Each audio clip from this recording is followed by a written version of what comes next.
Halo, jumpa lagi di channel Five and Chemistry. Video kali ini saya mau bahas soal asesmen harian, materi sistem periodik, dan penentuan letak unsur dalam tabel periodik.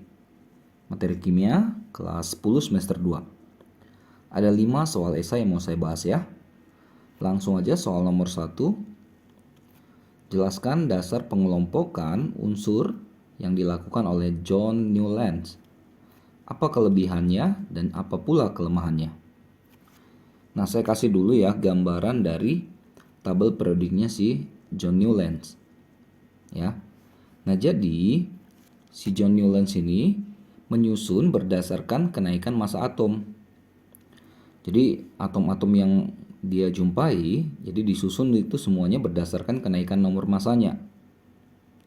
Lalu dia mulai mengamati sifat-sifatnya ya. Ternyata dia ketemu bahwa unsur ke-1 itu punya kemiripan dengan unsur ke-8. Lalu unsur kedua kok mirip dengan ke-9 gitu, dan seterusnya. Ketiga dengan ke-10 dan seterusnya. Ya. Nah, dari situ dia dikenal dengan istilah oktav. Nah, kan kalau kita di tangga nada ya, do re mi fa sol la si do itu kan kalau balik lagi ke do itu berarti selisih 1 oktav namanya ya. Nah, jadi makanya lah disebut ini oktav Newlands. Ya, jadi si John Newlands ini yang membuat tabel periodik dengan selisih 1 oktav. Jadi gini, hidrogen kan nomor 1 masanya. Terus si F itu yang ke-8 ya. Kan selisih 1 itu ditempatkan di satu golongan gitu, satu baris ke bawah. Lalu 18 pasti 17 nih. Ternyata sifat-sifatnya mirip gitu. Hebat juga ya, pada saat itu dia bisa menemukan seperti itu. Nah, itu dianggap sebagai kelebihannya juga dong. Ya, jadi yang pertama dia menyusun berdasarkan kenaikan massa atom. Jadi kan mungkin juga dia salah satu yang pertama yang menyusun berdasarkan kenaikan massa atom. Yang kedua, dari situ dia bisa menunjukkan ada sifat keperiodikan dari unsur-unsur yang disusun itu. Oke. Nah, kelemahannya apa? Kelemahannya ternyata ini nggak berlaku untuk semua unsur, hanya unsur ringan saja. Jadi kayak hidrogen dengan fluor dengan klorin kan sama-sama gas, mungkin masih bisa lah dikategorikan sama ya. Tapi begitu ke bawah itu udah pada ini ya, logam-logam gitu. Jadi udah pada nggak nyambung gitu. Ya, beberapa nyambung, beberapa nggak nyambung. Ya, yang lain-lain juga seperti itu. Li, Na, K ini adalah logam-logam yang lunak. Tapi Cu, Rb, Ag itu udah kategori logam keras.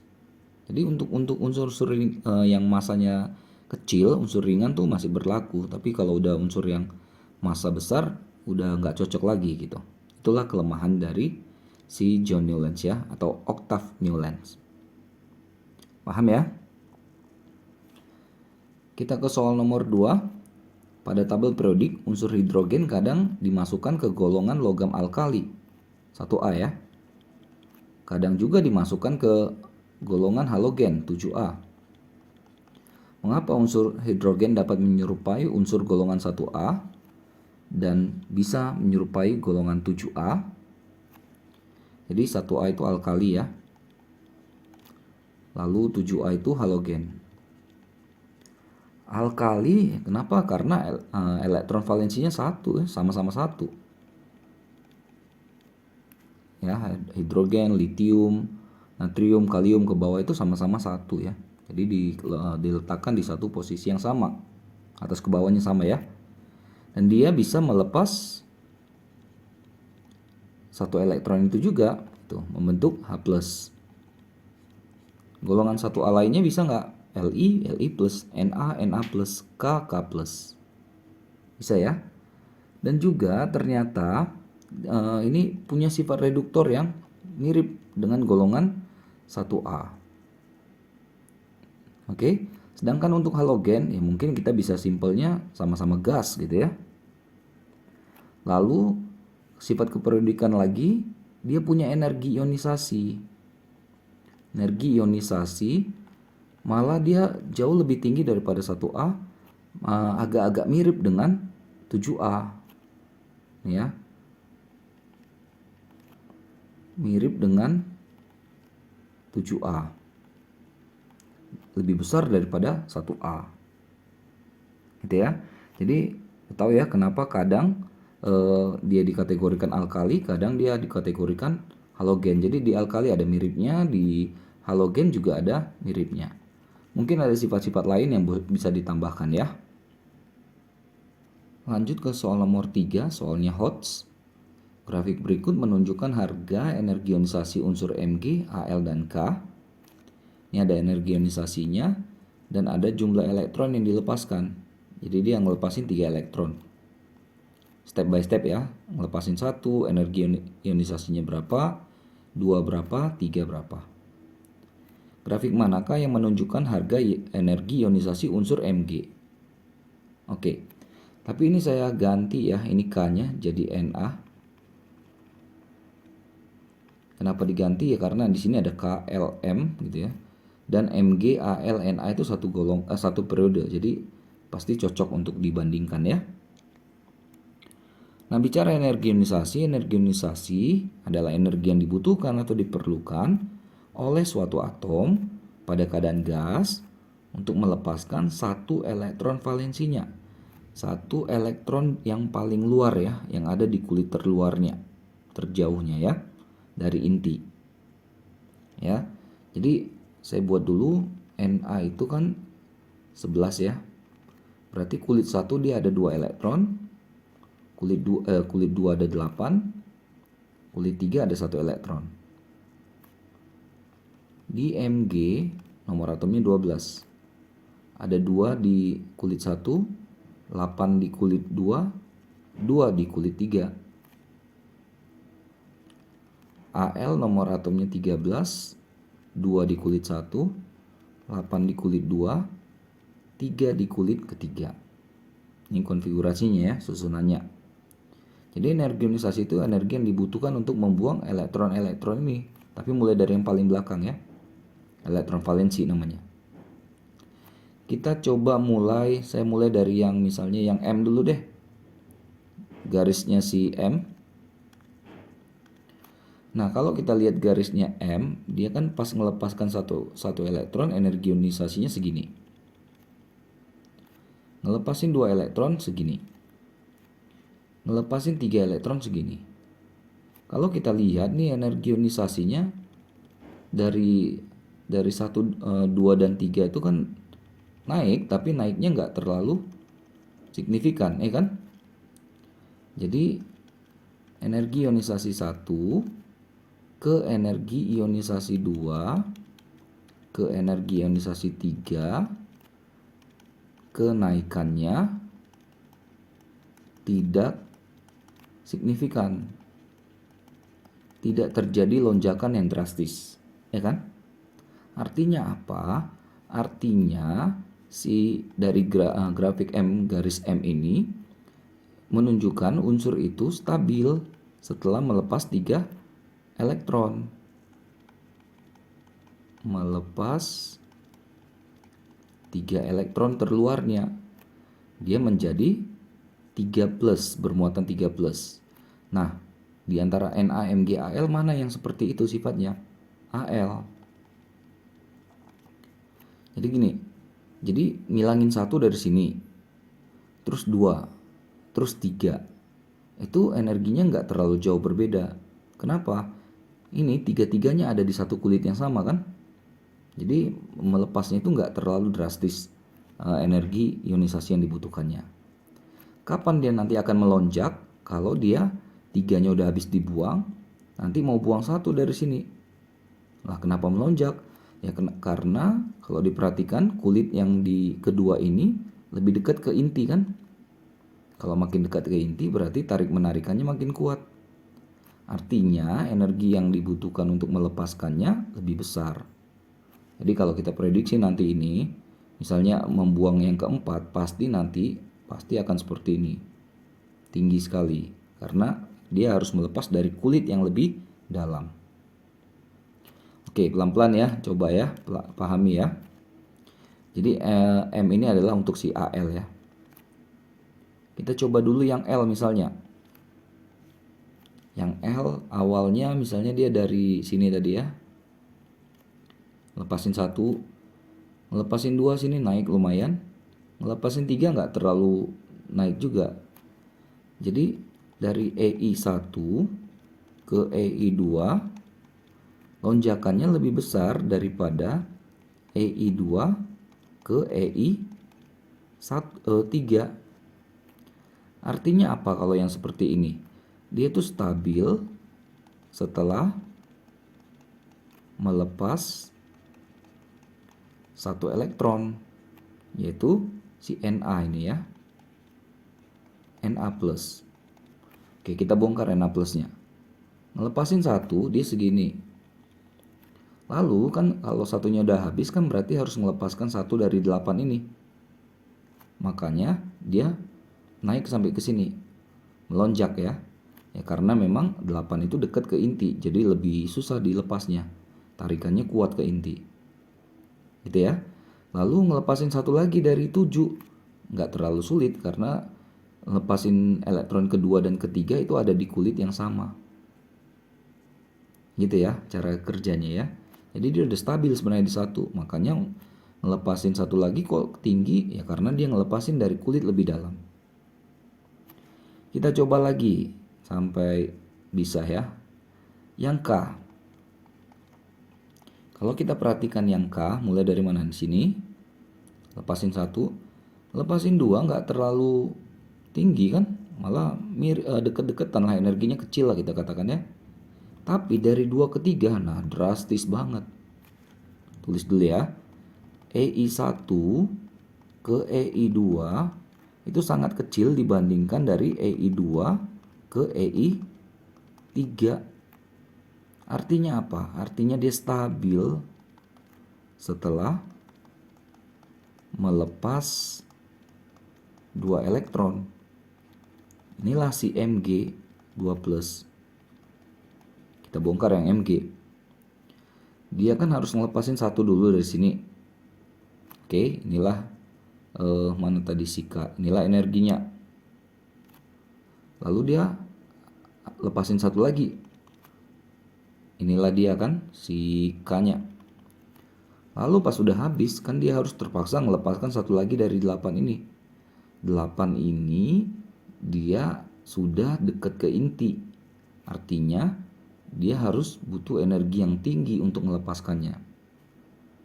Gitu ya, maka terjadi lonjakan di sini. Gitu ya. Nah, jadi sebenarnya kalau mau cari strateginya, kuncinya seperti apa? Cari lonjakan terbesar atau tertinggi. Ya, misalnya dari 1 ke 2 berarti dia stabil 1. 2 ke 3 stabil di 2. 3 ke 4 stabil di 3 dan seterusnya. Oke. Ini soalnya mudah-mudah sulit gitu ya, bukan mudah-mudah gampang, mudah-mudah sulit ya. Tapi mudah-mudahan masih bisa juga dipahami, bisa dimengerti ya. Lanjut ke soal nomor 4, perhatikan tabel periodik berikut. Ada tabel periodik ya, tapi unsur-unsurnya diganti dengan A, B, C, D dan seterusnya ya. Ada yang acak juga ini. Lalu berdasarkan tabel tersebut yang A, apabila unsur K punya nomor atom 9, tentukan nomor atom unsur F. K-nya tadi di sini ya. 9. F-nya di sini berapa? Sebenarnya kita bisa hitung satu baris ini isi 2 elektron. Ini 8 elektron. Ini 8 elektron dan ini 18. Jadi dia ke kanan gitu ya, terus mutar gini. Gitu ya. Nah, jadi 2 tambah 8 tambah 8 tambah 18 itu 36. Lalu kita ke F ini. Nah, ini berarti 36 plus 1. Maka si F itu nomor atomnya adalah 37. Nah, bisa juga dibuktikan dengan hitungan 1 sampai ke F ini pasti 37. Oke, yang B, sebutkan beberapa kelompok unsur yang mempunyai kemiripan sifat. Kemiripan sifat itu satu golongan. Satu golongan itu atas ke bawah. Jadi AF, apalagi BI, KLN, CM gitu ya. Pokoknya satu ke bawah gini ya. Terus kemiripan sifat. Lalu yang C, urutkan dari periode kedua dari yang mempunyai energi ionisasi dan keelektronegativan terkecil. Jadi energi ionisasi mulai dari yang paling kecil, baris kedua yang diminta ini. Berarti ya sesuai ya. A itu energi ionisasinya lebih kecil dari B, lebih kecil dari K, dan dari C. Tapi kalau keelektronegativan, hati-hati. Keelektronegativan itu kan menarik elektron ya. Sementara gas mulia yang ini, golongan 8, itu kan udah stabil konfigurasinya. Jadi dia nggak mau narik-narik gitu. Jadi dia nyaman aja dengan struktur atau konfigurasi elektronnya. Maka elektronegativitasnya itu sangat-sangat kecil. Maka dia yang paling kecil, C dulu. Baru A, baru B, baru K. Oke, jadi berbeda ya. Walaupun trennya sama-sama ke kanan makin besar. Nah, tapi ada kan kecenderungan, bukan kepastian. Cenderung itu kadang naik, ada juga yang turun gitu. Oke, yang D, urutkan unsur golongan 7A. 7A itu yang di sini ya. Ini. Dari yang paling kurang reaktif. Nah, jadi kalau 7A itu reaktif paling atas. Reaktif paling atas. Berarti yang kurang reaktif paling bawah. Maka yang bawahnya tadi apa nih? N kurang reaktif dibandingkan L, kurang reaktif dibandingkan K. Oke? Selesai ya soal nomor 4-nya. Terakhir soal nomor 5, harga energi pengionan atau energi ionisasi ini ya. Ke-1 sampai ke-6 unsur X pada golongan utama berturut-turut segini. Yang ditanyakan, tentukan ion yang cenderung dibentuk oleh unsur X tersebut. Kita isi dulu datanya ya. 738,1, 1450, 7730, 10500, 13600, 18000. Dari sini kita cari aja lonjakan tertinggi itu dari mana ke mana gitu. Karena kestabilan itu bisa dilihat dari lonjakannya.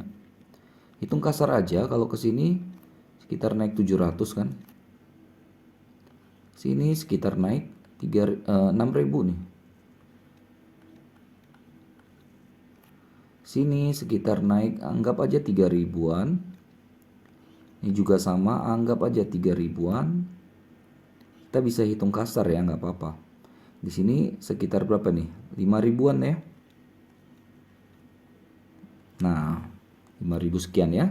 Nah, jadi jelas terlihat bahwa kenaikan terbesar itu ada di 2 ke 3.